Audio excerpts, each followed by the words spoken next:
जय महाराज जी के आप सभी को। जो मुझे प्रेम पूर्वक स्मरण करते हैं, भजते हैं, मैं उनके हृदय में चिन्मय रूप में वास करता हूँ। उनकी प्रेम समाधि मुझे उनके चित्त में प्रकट कर देती है। काल का अंतराल उसमें कोई बाधा नहीं डालता। काल का अंतराल उसमें कोई बाधा नहीं डालता। प्रखर प्रेरणा। एक राजा उसके नगर के बाजार में निकला और वहाँ उसने बहुत से गुलामों में से एक गुलाम खरीद लिया। वह उसे राजमहल ले गया और फिर राजा ने अपनी स्वाभाविक उदारता गुलाम से पूछा, तुम्हारा नाम क्या है? जिस नाम से आप मुझे पुकारे, गुलाम का उत्तर था, तुम क्या खाओगे जो आप खिलाएंगे? फिर राजा ने नम्रता से पूछा, तुम्हें कैसे कपड़े पसंद हैं जो आप पहना दें? गुलाम का उत्तर पुनः वैसा ही था, तुम क्या करोगे जो आप करवाएंगे? गुलाम ने स्वाभाविक नम्रता से कहा, क्या तुम्हारी कोई कामना है? आपकी इच्छा में ही मेरी इच्छा है।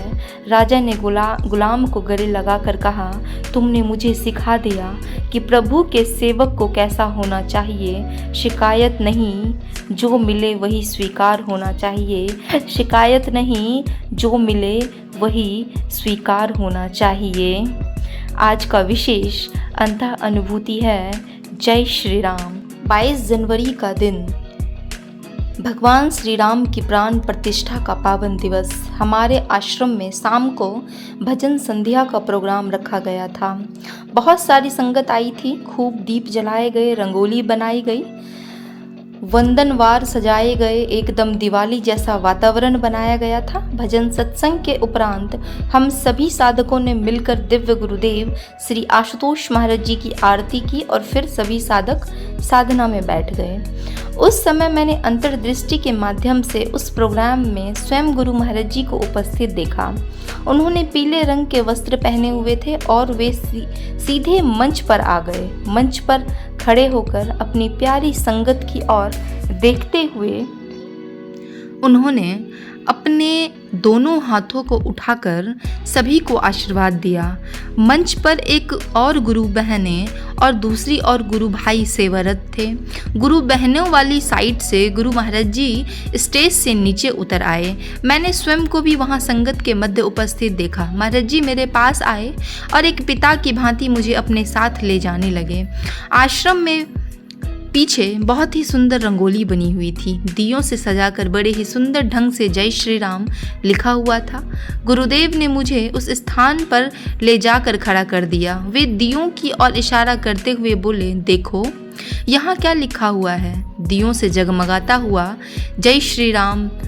समझी, श्री राम प्रकाशित हो उठे हैं। उनकी जगमगाहट से अब सारा संसार जगमगा उठेगा। देखो यहाँ क्या लिखा हुआ है, दियों से जगमगाता हुआ जय श्री राम। समझी, श्री राम प्रकाशित हो उठे हैं। अब उनकी जगमगाहट से अब सारा संसार जगमगा उठेगा। अब जाओ भीतर जाकर सभी को यह अनुभव बतलाना। अब जाओ भीतर जाकर सभी को यह अनुभव बतलाना। और ऐसे ही सच्ची अंतः अनुभूति अगर आप लोग के जीवन में भी घटे तो अपने अंतः अनुभूतियों को दिव्य ज्योति जागृति संस्थान के अंतः अनुभूति हेल्पलाइन नंबर पे अवश्य दर्ज कराएं और प्रत्येक दिन के आने वाले अनुभवों को अवश्य पढ़ें और अपने फैमिली, फ्रेंड्स और रिलेटिव में भी इन अनुभवों को जरूर शेयर करें। उन्हें ज़रूर बोलें कि डेली के अनुभवों को अवश्य पढ़ें। जय महाराज जी की आप सभी को। ध्यान मूलम गुरुरमूर्ति, पूजा मूलम गुरुरपदम, मंत्र मूलम गुरुरवाक्यम, मोक्ष मूलम गुरुरकृपा, मोक्ष मूलम गुरुरकृपा।